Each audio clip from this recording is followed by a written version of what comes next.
So it's about a week and a half before Oscars 2021. You probably didn't hear of it, but just in case, now you did. There was an Oscars this year. Yes, they were yesterday. And I normally cover the very exclusive, very bouge Vanity Fair Oscar party. And I'm not going to lie, it's one of those experiences that I won't forget. It's very what we used to love about Hollywood, extravagant, glamorous, all those things. I'm not going to lie, it treated me very well. I ain't going to lie about it. So, in lieu of the Vanity Fair Oscar party this year, I was invited as a reporter to the Vanity Fair cocktail hour that they were doing virtually leading up to the Oscars. Now, I thought to myself, Taylor, maybe the stars, maybe they will climb out of the crevice of their own asshole. Maybe, just maybe, you have a little hope. They'll talk about something of significance, given that we have suffered this pandemic that has completely annihilated their and my business, right? Maybe. Considering too, for this event, all the proceeds were going to go to COVID relief. And I'm like, just maybe, girl, hold on to that hope. Alabama Shake style, hold on. And I'm sitting there. I think it's the third night of this. It was a 3-night event. It's the third night at this point.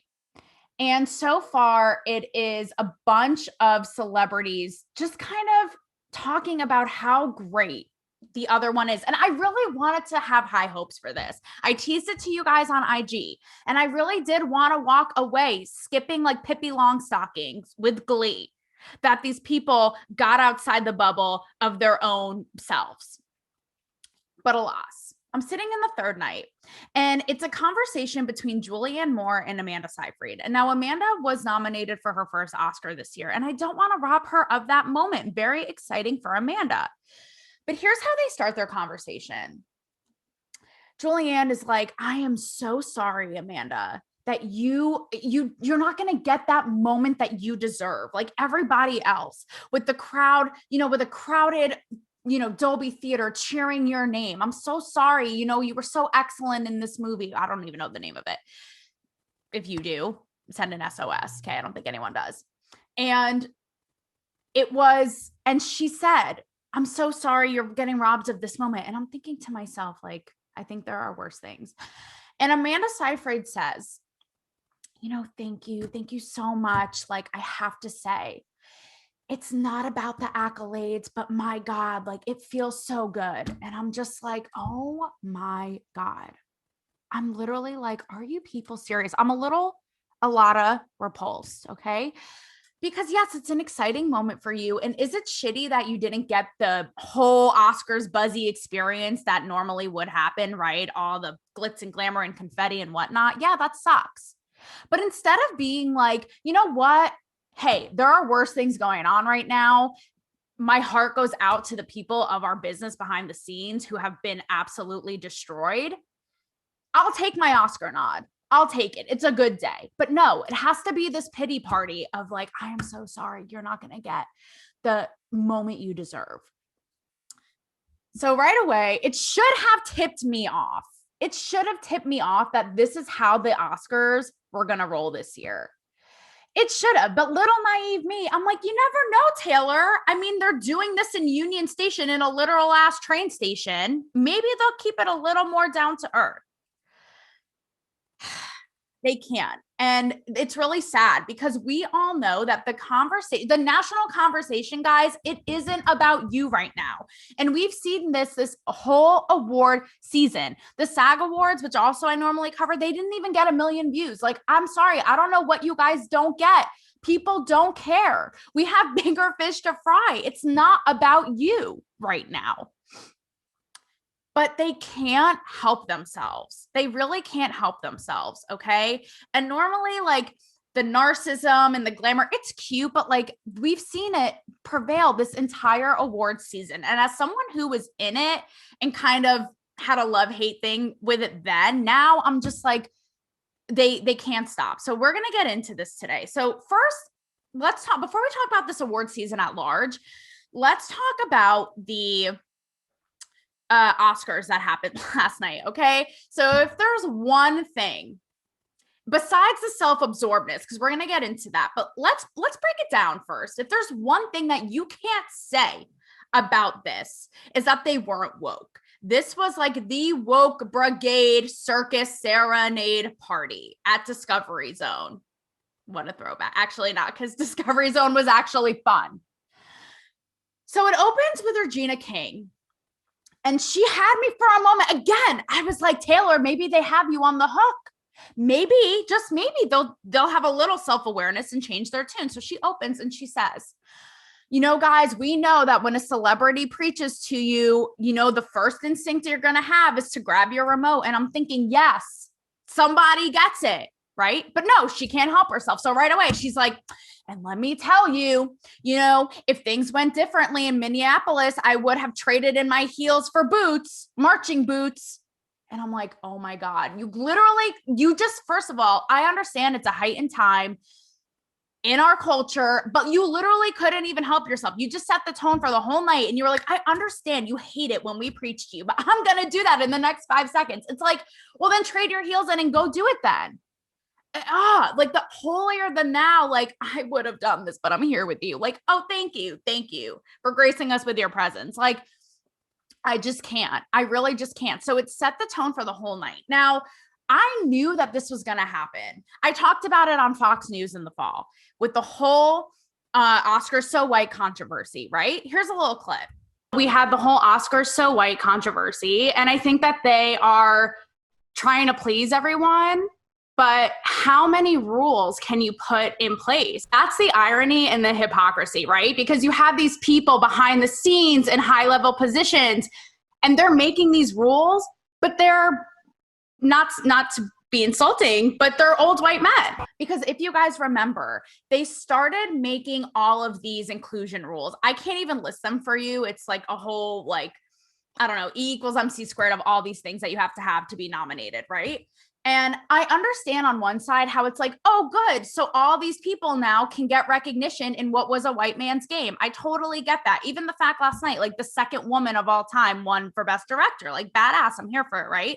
But I said on Fox News, like, how many rules are you going to put in place for people? And also, I knew this was going to happen because what do we expect? Like, if we're calling out the Oscars for being so white, in normal fashion, now everything is so extreme. So they're going to go the other way. So the whole night was so somber. Every single movie had some political message.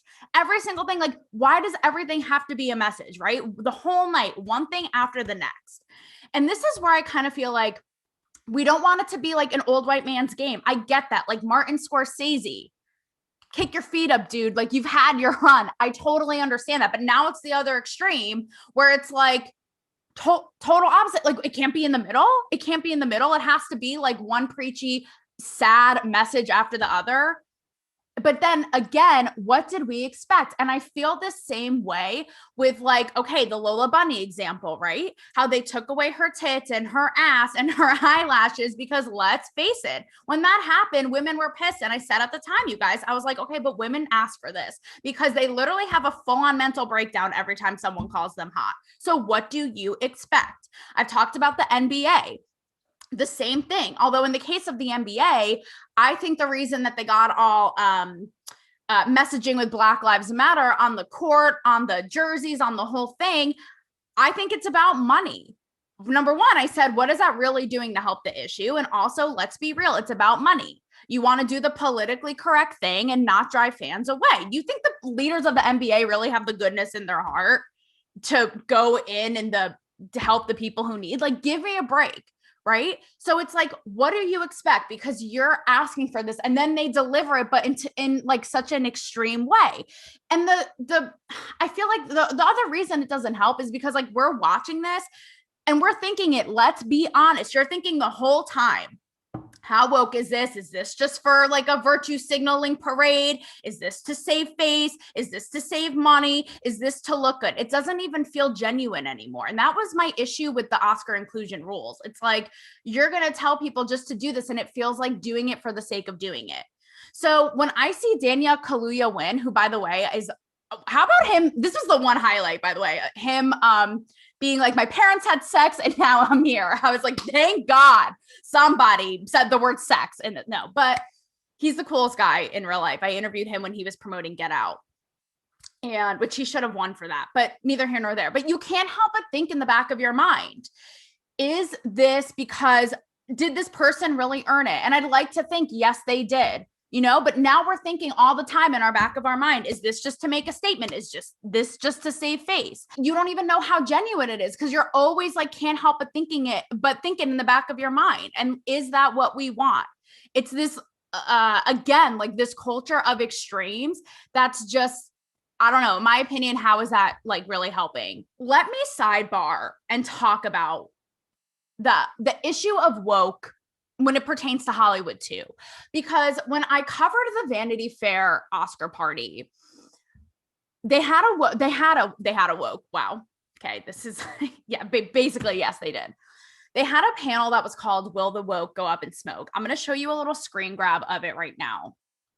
And obviously, because I talk about this a lot on my show, I was really interested to hear what they had to say. I was like, okay, like, let's see what they have going on here, what they have to say for themselves. And I realized watching it that there are two definitions of woke right now going on at the same time. So we have what we think, which is like, oh my God, it's so extreme that you literally, if you sneeze at a 45-degree angle and not 50, you're canceled. You lose your agent, you lose your job, and that's it. Sorry. Maybe think about it and educate yourself next time you sneeze the wrong way. You know what I mean? And none of them acknowledged that. Instead, they went the other way. And I'll just say this. They ended the panel by saying, I think it was the moderator, and she wrote a piece in Vanity Fair called Will the Woke Go Up in Smoke? And I've read it. And she says, basically, the woke, you know, we are here and we're not going anywhere. So no, the woke isn't going up in smoke, right? And that's when I realized, like, there's two definitions of woke. There's ours, like I said, where it's like so outrageous and it's every little thing. And then there's theirs, which it's almost like they think that they're like the saviors, you know? None of them acknowledged how ridiculous the cancel culture is. If anything, like John M. Chu was in it, who I like. I've interviewed him and I love Crazy Rich Asians. He's the director of that, but he's in it and he almost like mocked the cancel culture. Like it's not a real thing. And they're making it like we can't talk about anything. You know what I mean? And that bugged me because I'm like, clearly, like we're living on a different woke planet, like woke and non-woke. Like we have two totally different definitions of what it means. And I even like, this is where it bothers me when they act like it's not a real thing. I was watching an interview yesterday with John Voight, who loved the man. You know, I've interviewed him, like basically sat on his lap, had a good laugh, had a good time, talked about Angie, the kids, Brad, the whole shebang, like loved this man. And he talked about, and he's old as hell, right? And he talked about how he's never going to retire. He's like, I don't care if I'm on my deathbed. If I blink, that counts as working. Like I can do something, right? And even he says, he's like, I don't like this attack that's going on free speech right now. You're seeing it everywhere. I watched Shannon Osborne last weekend on Bill Maher saying the same thing. So it's clearly permeated everywhere. So when they like write it off and act like, oh, it's so silly. It's like, well, why are you so above it? And why? It's just not okay to me. And again, it's that climate of like the extremes, right? So it's either like you're a sinner or a saint. You're the sinner who like thinks cancel culture is like, you know what I mean? Who does things and thinks cancel culture is like a real threat. And then to them, it's like they're the saviors. Like, no, we're not going anywhere. Like, we're here to stay. And that scares me because it's like, how do we bridge the gap and make the two come together? And I think that's what we saw in the Oscars last night, right? So it's like one political message after the other, but it's like that sort of like savior mentality. That's like, we're doing the right thing. And it's like, no, you look more self-righteous than if you were to just put on an actual entertaining show for the masses that like made us feel included in your world or made you, God forbid, feel included in ours. But no, it has to always be a soapbox. And it's like, what don't you get? What don't you get? So that's alarming. I don't know how the two come together, because clearly, like, there are two separate, like, railroad tracks leaving this Union Station pitch, and they are full throttle speed in opposite directions when it comes to these definitions of woke. So I don't know. I don't know where that goes. Now let's talk about how self-absorbed these people are, which we already know, but like, God for God, even a goddamn global pandemic couldn't even shake these people out of being obsessed with themselves. It literally couldn't even take that to get this accomplished. So if that didn't, then I don't know what the hell will. And maybe that's the point of this episode. Maybe sadly, they never will. What will it take to get them out of their own little world? So number one, numero uno, be prepared to blow your socks off, okay? Speaking of socks off or no socks, the homeless. Now, in my last episode about Caitlyn Jenner running for governor of California, I made a joke about how bad the homeless is in California. And I really mean that. Talked about this man, Newsom. We know. Let's have a class after this app and make a voodoo doll of him and just go to town. But anyway, he's destroying that place. And the homeless is really bad. Like, I don't think, if you don't live there, you guys, it's even by the time I left. So I had like a dumpster, right? Because I lived in an apartment complex. And by the time I left, it accelerated so quickly that every single time I'd be past my dumpster, be out there, be a homeless person picking out of it. One time I was going to Goodwill to drop stuff off. Don't know if the Goodwill detail matters, but nonetheless. And there was a butt-ass homeless guy on a bench at like 9 a.m. I was like, this is butt-ass naked. I'm like, this is what's happening. And it makes me really, really sad, because when I say that they're destroying California, like, I've seen it. People now who are there, my friends, they're like, I literally don't even feel safe at night. Like, it's so bad. And it makes me so sad, because it was always my dream to be there. And I'm so glad that I did. And I could see myself going back. I accomplished so much. And it makes me sad, because it is literally like the most beautiful place on earth. And they're just destroying it and they're ruining it. Right. And this is one of the reasons, which, by the way, not only do these celebs not acknowledge it, but they go the other extreme to kick the homeless people out of Union Station, which who in their right mind was like, let's do the Oscars this year in a goddamn train station? Who? I know why they did this. Before we get to the homeless, I feel like they were trying to, this was like their non-creative way of trying to, like, I know how their brains work. Okay. I was in there, like, giving a lap dance to Oz. Not really, but okay. We're not going to go down a Me Too route, but okay.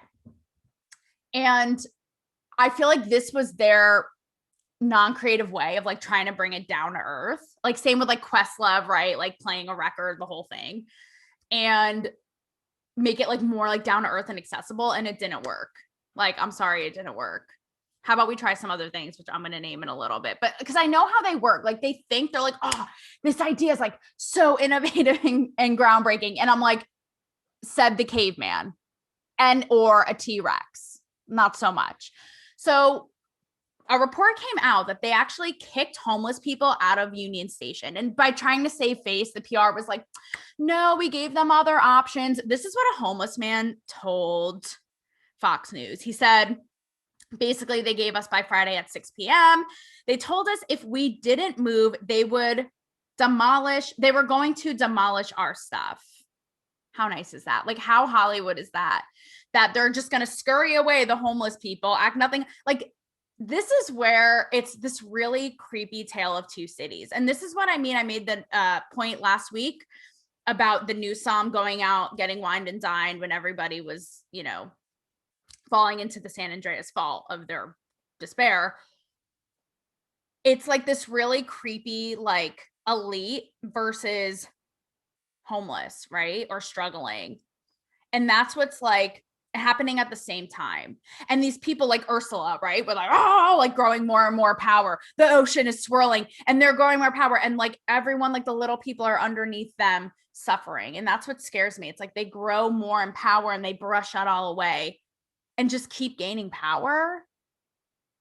That was always really trippy for me to see in Los Angeles, like these two complete opposite things happening and nothing being done. It's actually really scary. It's a little bit I don't want to say like tyranny, but it's very like disturbing.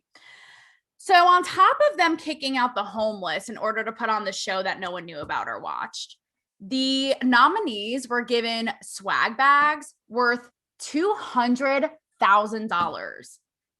Just let that sink in.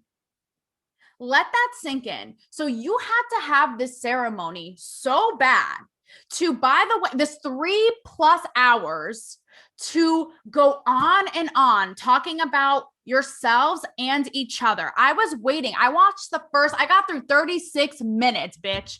I want a fucking trophy for getting through that long, okay? And I was waiting and waiting for somebody in their acceptance speech to nod to the people who have supported them all these years, who lost everything. It never happened. It was thank you to my wife. Thank you to myself. Thank you to my hand that got me to jerk off for the last year. Thank me to, literally, that's all it was. And I just couldn't take it anymore. That's why I said, I'm like, I've seen all I need to see. Click. So not only are they in this self-righteous, self-absorbed event, kicking out needy people of this venue, allegedly getting rid of the stuff, but you're going to get rewarded $250,000 worth of shit. How about you give that money to the people you just kicked out if you care so much? Unacceptable. Here are some of the things in the swag bag, okay? Free liposuction. Oh, that's necessary. Yes, okay. And a getaway to French Polynesia. How lovely. Just that contrast. Think about that contrast of poor DJ, who I think was the name of the homeless man who gave his quote, getting kicked off of the premises. I heard that the one nearest by that they offered was like 1.5 miles on foot, right? To only have these attendees be given $250,000 worth of shit they don't need each. That should disturb you. So here's another thing, right? These celebrities have been telling us this whole goddamn pandemic, wear a mask, stay home, we're in it together, do all this. Do you know what they did for this? They were so, again, desperate to have this celebration, full on jerking each other off for 3+ hours on our Sunday. And the way that they did it is they all got to go and have 1+1, and they were all categorized as essential workers. So them and their +1 were required to be deemed essential workers for the evening so they could follow typical shooting protocol, right? So they all had like 3 tests leading up to it, had to quarantine, all these things. And it's like, that's pretty gross. How about you actually invite real essential workers, you know? The ones that helped us get through all this whole year, but no, you guys, it's always all about you. Like, again, what will it take the rapture for it to not be about you for 5 seconds of the day? So this is where this whole award season at large has just been so off-putting and sad, because not only were the Oscars last night, like I said, 3+ hours. They did this really cheesy thing. Like, you know how when they normally announce the nominees, they'll play a little clip of their movie or whatever. Instead, they had like Laura Dern over here, who I already told you is a very sweet lady, but the longest winded person this side of the San Andreas. Okay. Like, give this really cheesy, you know, like not like a mini speech about how great each nominee was. Oh, what I love about so-and-so is he did this and then he did that. Just play the goddamn clip and let's get it rolling. And then on top of it, like I said, who decided, whose creative call? I need a name so I can take it up with this person before I literally lose more sleep at night. Who decided to let the winners go on and on and on for 17 hours each? Who? But the bigger issue I have, again, is that they can't even get out of their own way, even if it would help them. So what I mean by that is, we all know, right? Like, we talk amongst ourselves and we're like, guys, it's not about you. No one cares. If anything, I'm repulsed by every gem on your Tiffany's bracelet right now. Okay. I can't even pay my rent. There are no job openings. I'm suffering. Okay. We don't want to see it right now. So there's that. But there's also the fact that their entire business was completely demolished. Completely demolished.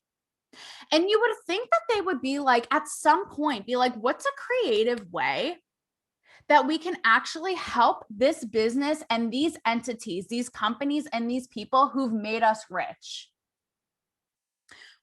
Think about that.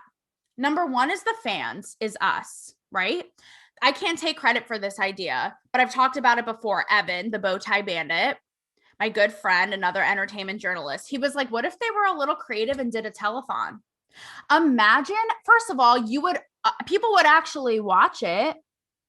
And then maybe like, I don't know, you'd actually give that all those thousands of dollars of swag bag liposuction to people who need it, the people who bought your movie tickets and went to your concerts to make you so rich and afford that Bel Air home and help them. But no. Or how about their own crew members, guys? I've been on movie sets. I've been on the Aquaman set, Black Widow, Wonder Woman 84, Charlie's Angels. You guys know how I feel about being up close and personal with Kay Stu. Let's be honest, I ain't mad. But I've seen, you wouldn't believe how many people are on a movie set. You wouldn't believe it. It's not just the actors. It's, if you're in the entertainment biz, you know, it's the grips. It's the people doing craft services, which is the food. It's the people like running the PR, the production, people behind the scenes doing the props, the costumes. It's hundreds of people. And they all got screwed this year. Out of work, nothing. And then it trickles down, right? To people like me, the press, the people who cover your movies. No help for, I mean, I'm sure. And listen, there have been celebrities. I did a little research and there are celebrities who did things here and there, right? Like I know The Rock launched merch and the proceeds went to COVID. Rihanna raised millions. Oprah was like the goat of this and she donated like 10 million, which you should, bitch. That's nothing to you. That's like going to a gumball machine, right? So there are celebs who did things, but it's like they had so many opportunities to really help the people who got them to where they were. I always think about Dave Portnoy with Barstool, with the Barstool Fund, right? He made a splash with that shit. And he's not even like a real celebrity. No shade to DP. And he like went viral with it. They've raised $40 million. We saw the FaceTime videos that went directly to these small businesses. I heard him talking about it last night with Ben Shapiro. He's like, we help these businesses whose families had started them like 40 years ago.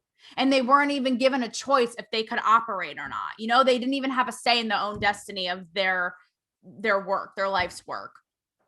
And that pertains to the movie industry as well. Can you imagine if Dave Portnoy could do it, could you imagine what somebody of a high profile celeb could have done if they did something like that? And sure, like I said, they all donated. I saw there's a lot who donated here and there and whatever, but they could have done, I think about it, they could have done so much. Even the theaters, we all heard about this, how horrible was that ArcLight, the iconic ArcLight, the Cinerama Dome on Sunset Boulevard. That chain, they just announced they had to shut down inevitably, and everybody was so crushed, right? And there's a famous, well, I don't know, famous, but whatever. There's a shot in Once Upon a Time in Hollywood that shows it, and I've covered many of events there and have many. It's heartbreaking because there is something like so iconic about the history of these movies that have allowed us to escape and think and entertain, right? Throughout, and it's art throughout all these years. There is something really beautiful and precious about that. But it's like, no. Imagine if one of these celebrities were like, all right, guys, pull the Dave Portnoy and like pooled together to help save these theaters that blasted their trailers and movie posters for years, again, making them rich. Or how about this? Again, I can't take credit for this idea. This is my BF's idea. But how about instead of enrolling as essential workers yourself to be able to go and applaud each other and blow each other's noses for 3 hours. How about you give awards to actual essential workers? How about that? The nurses, the doctors, the people delivering your mail, getting your groceries. How about that? And then maybe in between each award, you show a little clip of your movie so it's still highlighted, you know? But no. And the thing is, we have to start, I think, holding them accountable for this. And thank God I saw this headline on TV Line, right? And it said, Oscars 2021 review, Hollywood's biggest night forgets how to entertain with a sluggish, humorless ceremony. Exactly. Guys, I'm talking to celebrities. You preaching to us yet again. You literally lack so much self-awareness that you're going to open the show being like, we're not going to preach to you, but I'm going to preach to you right now. Like, what don't you get? If you want to entertain, then do that. Not everything has to be a social point. And that's the thing that people argue. Like when I make fun of these award shows this past season during the pandemic, people are like, okay, but Taylor, people need an escape, you know? Okay, then provide that. Either provide escape, actually use your platform to do something, then put butt plugs in each other for 4 hours. Really? And this is where we have to hold them accountable. Look at this headline in fake news CNN. It says Academy Awards 2021 wins best Nomadland wins best picture at an Oscars that spreads the wealth. And I read the article, and what he means by that is the diverse winners of all the categories, you know, that it wasn't just white men, that one movie didn't sweep and dominate for once. It was a little like trickle effect. That's nice. But spreads the wealth? How ironic, coming from an event that literally kicked out homeless people to pay their already rich nominees $250,000. I don't know, guys. I don't know what to say. It's really sad because we've seen that these people can't even not be narcissists, even if it would help them. Like the ideas that I just mentioned, to get people to be in on the fold, to help people who have helped you and propelled your career, to get people to, oh, I don't know, watch. Here's a news flash. None of us even were able to see these movies, remember? Because theaters were shut down all year. And I feel like what they're doing, and I thought this with every single award show this pandemic, and I thought this even with the Vanity Fair Oscar party, sadly. I was in Hollywood and I get it. And I know that it's exciting and it's fun and it's glamorous, but it's not helping you guys to not get out of your own way and try to hold on and cling on so badly to what was and make it work now in a totally different time and still cling to it and put it out there like it's still going to work. It's not. So I hate to say it. We haven't even seen the ratings for this. They already predicted they were going to be really bad and low. Maybe that, funny enough, because they can't stand not being watched, right? Maybe it's the low ratings that will get inside their thick skulls. My microphone just dropped. So yeah, mic drop, literally. My mic got excited. Maybe it'll be the low ratings because they can't stand being watched that will get them to get outside of themselves for once and actually not the bullshit virtue signaling enough and actually help the people who helped you get that liposuction, that Birkin bag, bitch. Think about it.